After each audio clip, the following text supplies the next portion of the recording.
بندے کو پتہ چل جائے کہ ماہ رمضان کی فضیلت کیا ہے تو وہ تمنا یہ کرے، خواہش یہ کرے کہ سارا سال ہی ہو جائے، لیکن وہ تمنا تو جہاں رہ گئی جن کو ماہ رمضان کے آنے کے باوجود بھی توفیق نہ ملے روزے رکھنے کی، ایک مہینے کے روزے رکھنے کی بھی توفیق نہ ہو، تو پھر اس بندے کے لیے ضروری ہے کہ وہ اپنا علاج کروائے اپنے دل کا۔ اس کو پریشان ہونا چاہیے کہ میں تو مریض ہوں،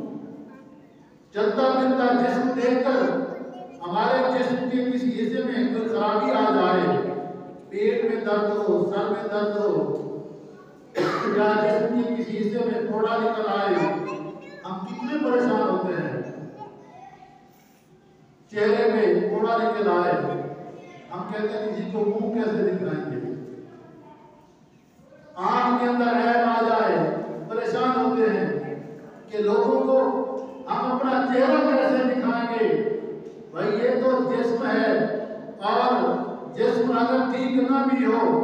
دل ٹھیک ہو، رب راضی ہو، قیامت میں جب اٹھایا جائے گا دنیا کی بیماریاں وہاں نہیں ہوں گی۔ اگر یہاں نابینا ہے، اندھا ہے، تو وہاں بینا بن کے اٹھے گا۔ یہاں لنگڑا لولا ہے تو قبر سے اٹھے گا تو صحیح سلامت ہوگا۔ یہاں اگر ایک ہاتھ کٹا ہوا ہے تو وہاں ہاتھ کٹا ہوا نہیں بلکہ ثابت ہوگا۔ یہاں کوڑی کا مریض ہے، جسم پر دھبے ہیں، تو وہاں وہ دھبوں کے بغیر اٹھایا جائے گا۔ یہاں جسم کالا ہے، سیاہ ہے، لوگوں کو اچھا نہیں لگتا، قیامت میں خوبصورت نوجوان کی شکل میں اٹھے گا۔ یہ جسم کی کوئی عافیت نہیں ہے، اللہ کا انعام ہے، اس نے اچھا انسان، اچھی شکل بنا دی ہے۔ اصل تو ہمیں اس بیماری کا علاج تلاش کرنا چاہیے جو ہمارے اندر موجود ہے۔ اس کی شرمساری جب ہوگی، جب کٹہرے میں لایا جائے گا کہ یہ وہ ہے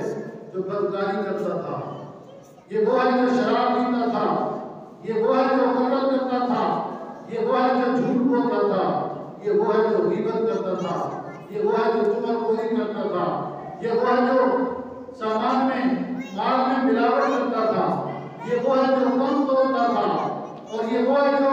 دوسروں کے حقوق سلب کرتا تھا، یہ وہ ہے جو اپنے گھر والوں کے حقوق ادا نہیں کرتا تھا، یہ وہ ہے جو اپنی بیوی پر ظلم کرتا تھا، یہ وہ ہے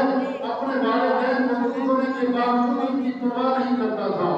جب وہاں پہ کٹہرے میں لایا جائے گا تو اس شرمندگی سے کون بچائے گا؟ تو لہذا سب سے بڑی بیماری یہ ہے کہ بندے کا دل عبادت میں نہ لگے، نماز پڑھنے کا دل نہ کرے، لہذا اصلاح و خراب کی سنت پر عمل کرنے سے کترائے، شرم آئے تو اس کو اپنا علاج کروانا چاہیے۔ تو آئیے، اللہ تعالیٰ نے ہمیں یہ موقع عطا فرمایا، ہم پر کرم فرمایا، اور ہمیں یہ عظیم ماہ مکرم اس لیے عطا فرمایا کہ ہمارا علاج ہو جائے، ہمارا علاج ہو جائے۔ ڈاکٹر کے پاس جاتے ہیں، چیک اپ ہوتا ہے، ایکس رے ہوتے ہیں، پتہ نہیں کیا کچھ آج کل سی ٹی اسکین ہے، آ رہی ہے، اور اس طرح ای سی جی ہے، بہت سارے معاملات، فیصلہ ہوتا ہے کہ اس کے اندر بڑا حصے میں خرابی ہے اور اس حصے کا آپریشن کرنا پڑے گا، اس کو کاٹنا پڑے گا، اور پھر ڈاکٹر کہتا ہے اس کو نکال دو 8 گھنٹے پہلے، 12 گھنٹے پہلے، کبھی 24 گھنٹے پہلے، اس کو کھلانا پلانا کچھ نہیں ہے۔ اب اکلوتا بیٹا بستر مرگ پر یا بستر مرگ پر پڑا ہوا ہے، ڈاکٹر نے کہہ دیا ہے اس کو پانی نہیں دینا، اب پیارا پیارا بیٹا پانی مانگ رہا ہے، والد کیا کہتا ہے؟ بیٹا تمہارے فائدے کے لیے ڈاکٹر نے منع کیا ہے، پانی نہیں پینا ہے، ورنہ آپریشن نہیں ہوگا، علاج نہیں ہوگا، تمہارا جسم ٹھیک نہیں ہوگا، تم پھر چل کر نہیں سکو گے، تمہاری مرض اسی طرح رہے گی۔ تو ڈاکٹر نے کہا ہے کہ تمہارے جسم کا فلاں حصے کا علاج ہے، ایک اس کا آپریٹ ہوگا، اس کو کاٹنا پڑے گا، اور پھر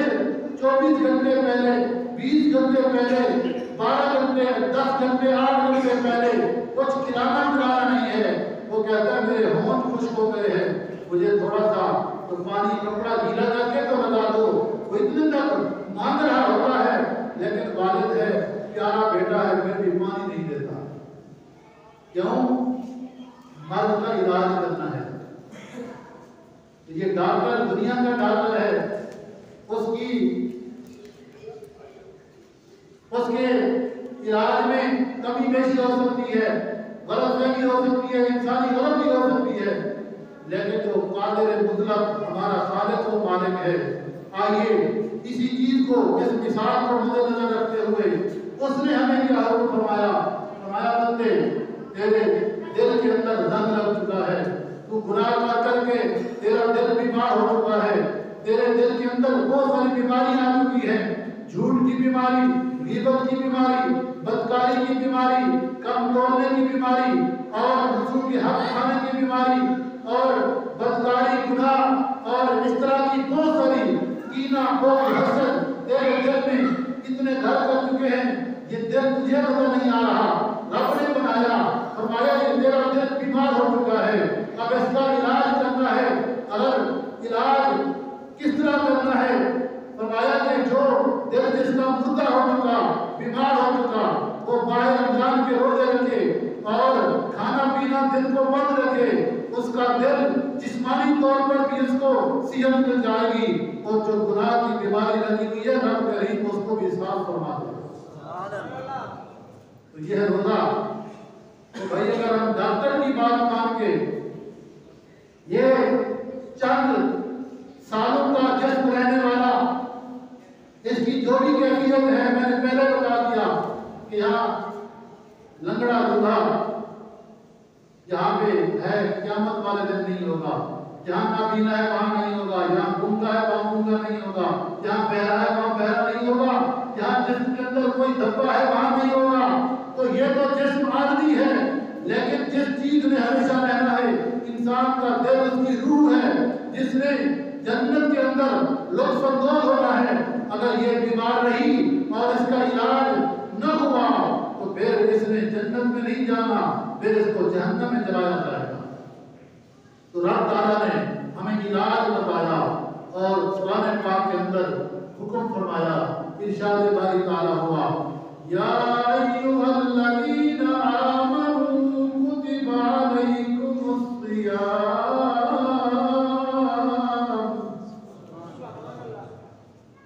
فرمایا یا ایھا الذین آمنوا، اے ایمان والو۔ بارہا عرض کر چکا ہوں کہ جب قرآن سنو، حدیث سنو، جب بندے کو متوجہ کیا جائے، خود خالق و مالک رب کریم فرما رہا ہے اے ایمان والو، کس کو کہہ رہا ہے؟ وہ ہم سب کو فرما رہا ہے۔ اگر آپ محفل میں بیٹھے ہیں، جس کو آپ جانتے ہو، آپ کا بڑا ہو، آپ کا باس ہو، آپ کا والد ہو، آپ کا استاد ہو، آپ کی فیلڈ کا وہ بڑا ہو، پیچھے سے آواز آئے اور آپ بیٹھے ہو محفل میں، آواز جانی پہچانی ہو، تو یقیناً آپ فوراً نیچے دیکھیں گے، متوجہ ہو جائیں گے۔ اگر نیچے سر کیا ہوا ہے تو سامنے دیکھیں گے کون مجھے بلا رہا ہے؟ یہ تو رب کریم ہے۔ وہ کس کو بلا رہا ہے؟ فرمایا یا ایھا الذین آمنوا، اے ایمان والو، اے ایمان رکھنے والو۔ رب تعالیٰ ہمیں ایمان والا فرما رہا ہے۔ اب جو بھی بندہ یہ سمجھتا ہے کہ میں ایمان والا ہوں، میرا رب کریم پہ ایمان ہے، میرا آخرت پہ ایمان ہے، اللہ تعالیٰ کے انبیاء میں حضور علیہ السلام کے آخری نبی ہونے پہ ایمان ہے، فرشتوں پہ ایمان ہے، قرآن کریم اور باقی آسمانی کتابوں پہ ایمان ہے۔ جو اپنے آپ کو مومن سمجھتا ہے وہ خبردار ہو جائے کہ رب نے بلایا ہے، رب تعالیٰ نے متوجہ فرمایا اور فرمایا یا ایھا الذین آمنوا، اے ایمان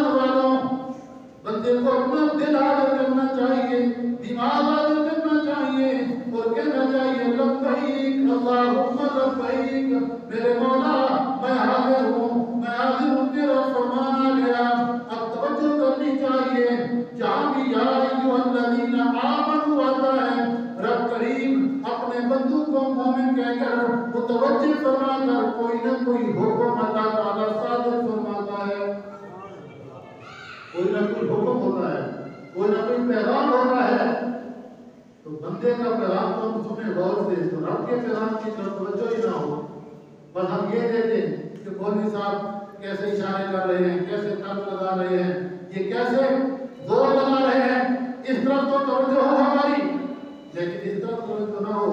کہ ہمیں پیغام کیا مل رہا ہے، ہمیں کہا کیا رہا ہے، کیا جا رہا ہے۔ تو آئیے اللہ تعالیٰ کا پیغام کیا ہے؟ یا ایھا الذین آمنوا،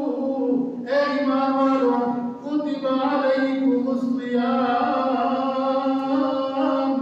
تم پر روزے فرض کیے گئے، کما کتب علی الذین من قبلکم، اس طرح تم سے پہلے لوگوں پر روزے فرض کیے گئے، لعلکم تتقون، تاکہ تم متقی اور پرہیزگار بن جاؤ۔ میں نے عرض کیا نا، ڈاکٹر کہتے ہیں پانی نہیں دینا، کھانا پینا نہیں دینا، آپریشن ہونا ہے، علاج ہونا ہے، اور یہ رب کریم فرما رہا ہے لوگوں تم پر روزے فرض کیے گئے۔ اے ایمان والوں، تم پر روزے فرض ہیں۔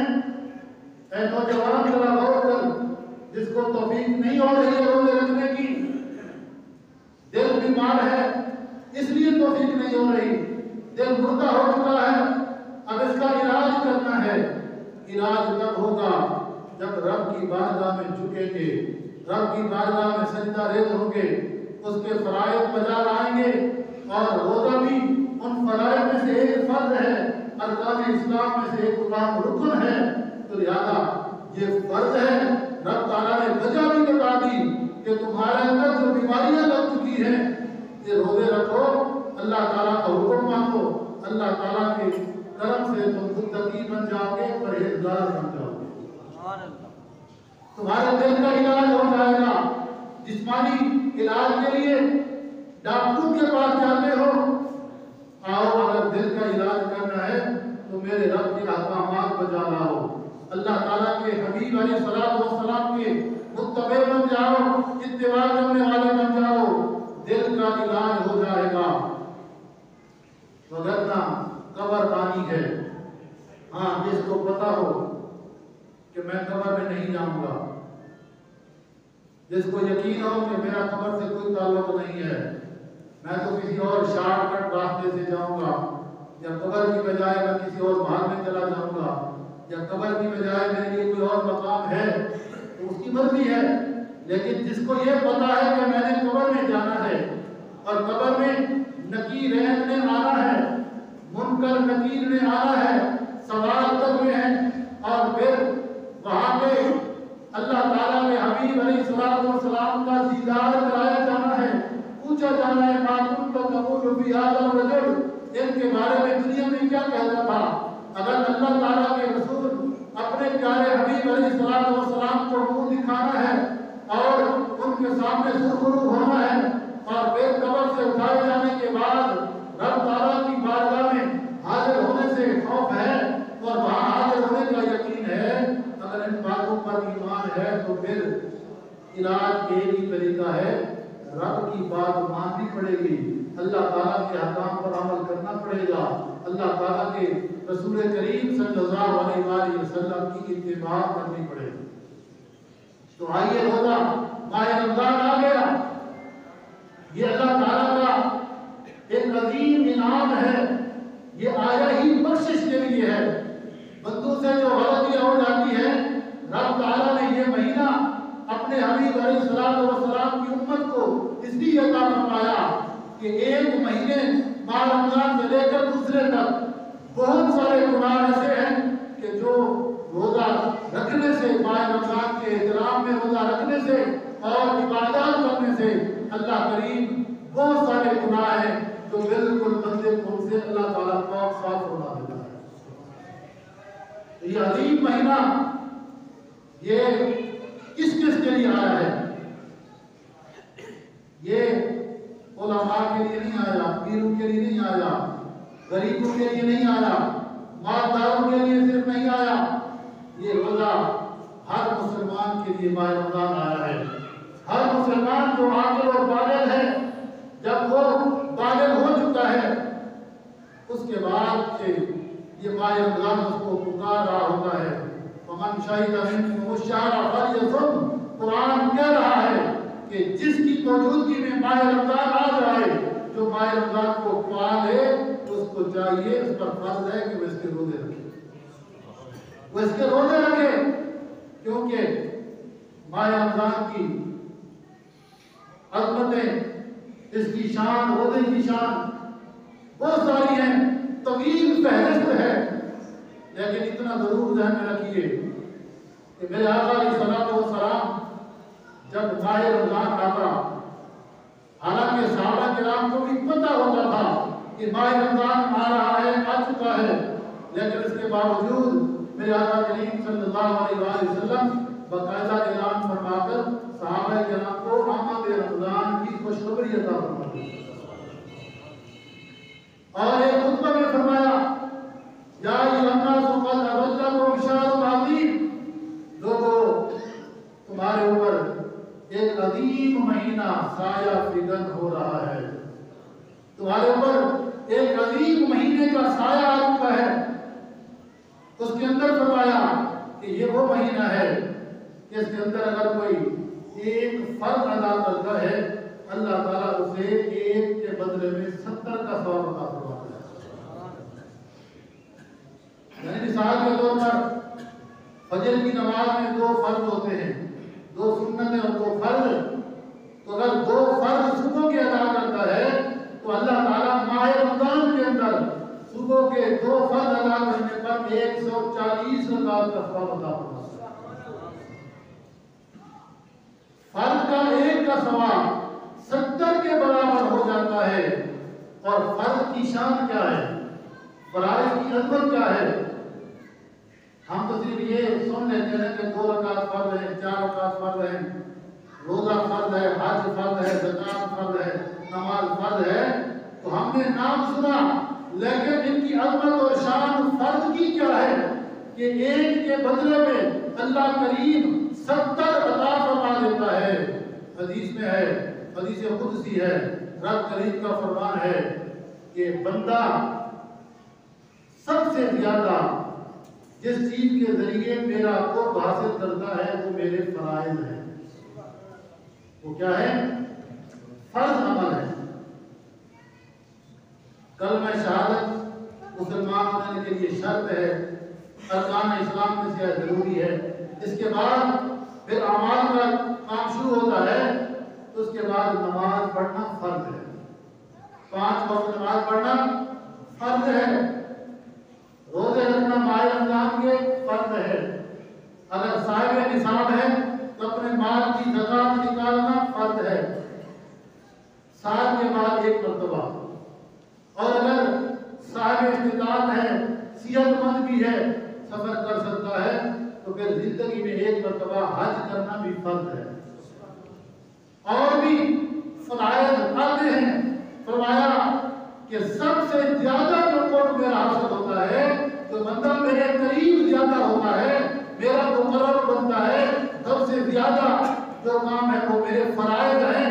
فرائض کے ذریعے میرا رب، میرا بندہ میرا قرب حاصل کرتا ہے، اور پھر جب فرض ادا کر لیتا ہے پھر سنتیں پڑھتا ہے، نوافل پڑھتا ہے۔ اور سنتیں نوافل نماز میں بھی ہوتے ہیں، سنتیں اور نوافل صدقہ و خیرات میں بھی ہوتے ہیں، نفلی صدقہ بھی ہوتا ہے، نفلی روزے بھی ہوتے ہیں، نفلی حج بھی ہو سکتا ہے۔ تو ہر فرض عمل کے ساتھ ساتھ جب وہ نوافل بھی ادا کرتا ہے، اس کا مطلب یہ ہے کہ اس کو اپنے رب کے ساتھ تعلق میں اتنا مزہ آ رہا ہے، اتنا لطف اندوز ہو رہا ہے کہ فرض بھی پڑھتا ہے، نوافل بھی پڑھتا ہے، زکات فرض بھی ادا کرتا ہے، پھر نفلی صدقے کے ذریعے بھی لوگوں سے تعاون کرتا ہے، اور ماہ رمضان کے روزے رکھ کے پھر وہ شوال میں بھی روزے رکھتا ہے، اور پھر پورے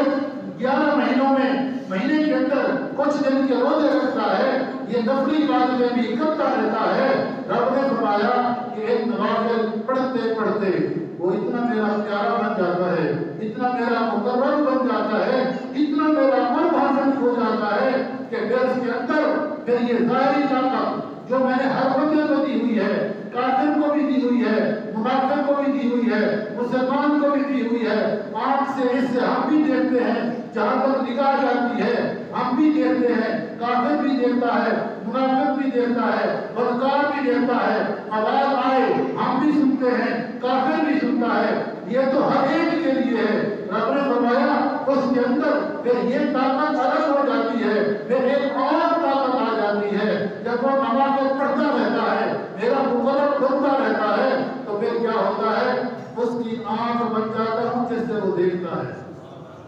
اس کے کان بن جاتا ہوں پھر وہ ان سے سنتا ہے، اس کے ہاتھ بن جاتا ہوں ان سے وہ پکڑتا ہے، اس کے پاؤں بن جاتا ہوں وہ چلتا ہے۔ بھائیو ذرا فرق تو دیکھو، بہت بڑا مسئلہ ہو جائے گا۔ لوگ انبیاء کے بارے میں کہیں کہ وہ کہاں سے سنتے ہیں، کہاں سے نہیں سنتے، جب رب خصوصیت کے ساتھ فرما دے کہ میرا عام بندہ جب میرا مقرر بنتا ہے وہ پھر اس عام طاقت سے نہیں سنتا، وہ پھر میری طاقت خصوصی سے سنتا ہے۔ تو کیا میں خصوصی طاقت ہو تو اللہ کی طاقت خصوصی ہو،